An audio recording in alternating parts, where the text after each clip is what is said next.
Hello and welcome back to Miss Hannah Loves Grammar. In this video we'll be concentrating on the structure of The Strange Case of Dr. Jekyll and Mr. Hyde by Robert Louis Stevenson. Now Stevenson empowers us as readers, like Utterson, to become detectives and uncover the action of what exactly is going on in this case. Most of the narration is reported through conversation and not us witnessing events through description. The novel focuses on the repercussions of events. We rarely see any action ourselves. Characters use dialogue to deduce what's been happening, and Stevenson piques our curiosity about events, which adds to the sense of mystery for us. The four tools within the structure of this text that I will be unpacking are suspense, the documents used, action and its consequences, and the way embedded narratives make it even more gripping. Let's kick off with suspense. Stevenson prompts us into asking three questions across his novella. First off, who is Hyde? Secondly, why does Hyde have a grip on Jekyll? And thirdly, why did Lanyon and Jekyll argue in the first place? All these questions are aided by the curiosity of Utterson, who projects his own judgments on our views. Stevenson uses Utterson's conjecture to guide us as readers and in some ways lead us down the wrong path as we go through this novel. As the novella unfolds, the characters seem more on edge and desperate, and this pushes our interest to its limits as readers. It's almost like our vice is to get to the bottom of this case as we go through. Now, getting evidence to examine, which Utterson is not allowed to read, adds to our wonder even further as we want to know exactly what the real events were that led to this strange case getting out of hand. When Jekyll says he's brought upon himself a danger that I cannot name, it grips us establishing what exactly his vice could be. And when Lanyon is pushed on it by Utterson, he refuses to speak on the issue. Such secrecy adds to our innate, curious and nosy desire to get to the bottom of the truth of this case. Next up, I want us to consider the power of documents as a concrete and structural device to punctuate our thinking as readers.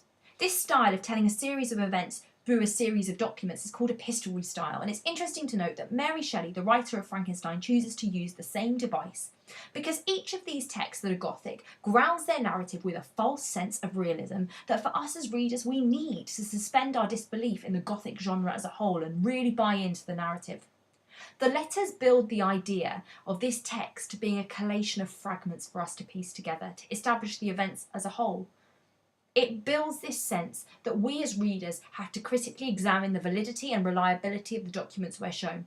Crucially, the existence of documents which contain the answers which Utterson and we cannot read yet builds the tension in the first 8 chapters. I think it's also important for you to note that it's not just through documents that you're shown these events. The structure of this text is built on a very simple and clever trick. Most events are narrated more than once to us. First in the main narrative of the first 8 chapters, and then either by Lanyon's letter or Jekyll's statement. Now the power of this simple structure is quite clever because it stems from us having to work out what was withheld earlier and then understanding the nuance of what is revealed later for us to answer the 3 key questions that build our suspense of who is Jekyll, what exactly is his relationship with Hyde, and why did he and Lanyon fall out. Now, let's go through these documents, and for you I think it's worth considering as a critic, what do these documents tell you of what action we are shown and what is being withheld.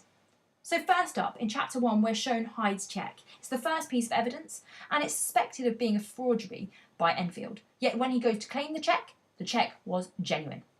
Now in the next chapter we learn of Jekyll's will, and this seems much more sinister to us and Utterson, because Utterson sees this evidence as even more alarming that in the case of Jekyll's death, Hyde will get everything. Jekyll's a respectable man and Hyde, well, we don't trust him as far as we can throw him. We don't know anything about this man that sounds good at all.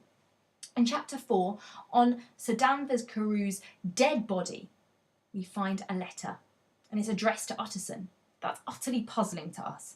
It makes no sense that Utterson is associated with this, but the letter is there for him to read. The next letter is Hyde's letter. It's handed by Jekyll to Utterson, and it provides alarm because later we learn from Poole that this letter was never delivered to the house. It raises our suspicions about how it got there. Utterson suspects Hyde is forging Jekyll's handwriting at this point.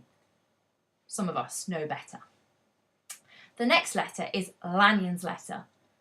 It's chapter 9. It retells the shocking story from Lanyon's respectable point of view and his utter terror at what has happened to his dear friend.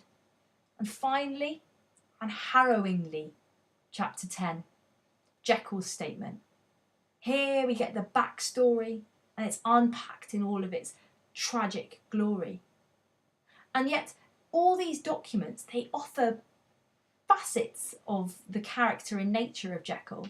Yet even in chapter 10, that document leaves us with a chilling sense of unease that we don't fully understand the vice that he was running away from in the first place. Let's now consider how the action is shown. And in this case, I'd like us to consider that it's not the action so much, but the repercussions of the action that get the most of our attention across this novella. The only action, in fact, that we experience firsthand is Utterson and Poole breaking down the door to the cabinet in chapter 8, only to miss Hyde's suicide. In the 10 chapters of the novella, chapters 4 to 8 peak for tension and suspense, but not much is actually revealed of the true nature of the action we are shown. It's the final 2 chapters that seem direct, even though the action remains in the past. We're reading the documents alongside Utterson and are consumed by the story as if it's happening in real time.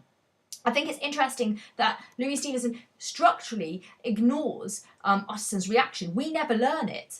And his reaction to these revelations not being shared, be that in Lanyon's letter or Jekyll's statement, means that our impressions remain the most important to us as readers. It's empowerment for us as readers. However, the novella ends without us getting any closure.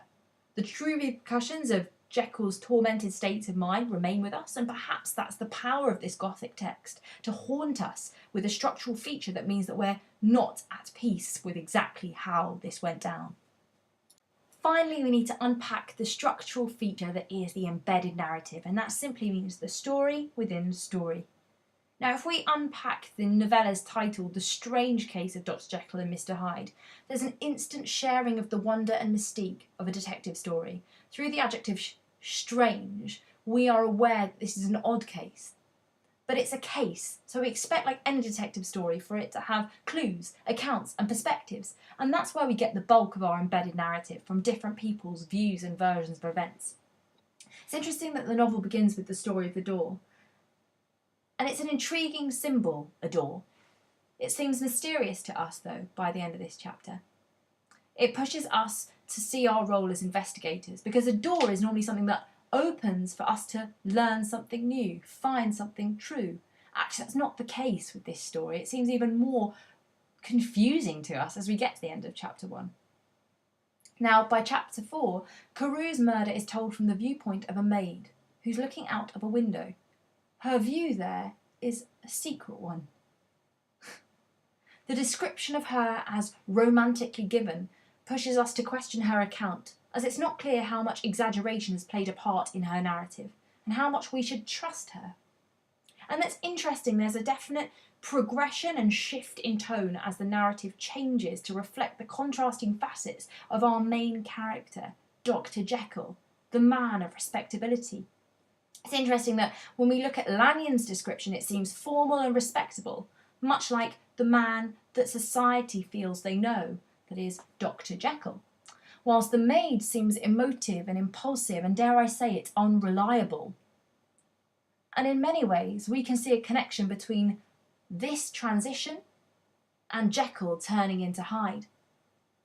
Ultimately, the structure of this narrative is so gripping that even the dark side of the reader, the nosy side of us, longs to get the closure of knowing exactly what made a respectable man turn into a wild creature. And there's definitely an urgency within this Gothic text for us to dig deeper into our own selfish desires, to long and yearn to know more ourselves. And there's something about this text that's quite gripping, that forces us to dig deeper.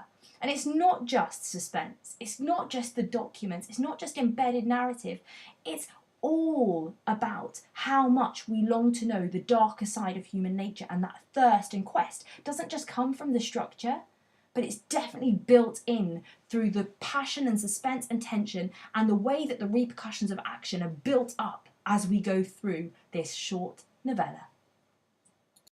Why not subscribe to Miss Hannah Loves Grammar for all things English, literary and grammatical?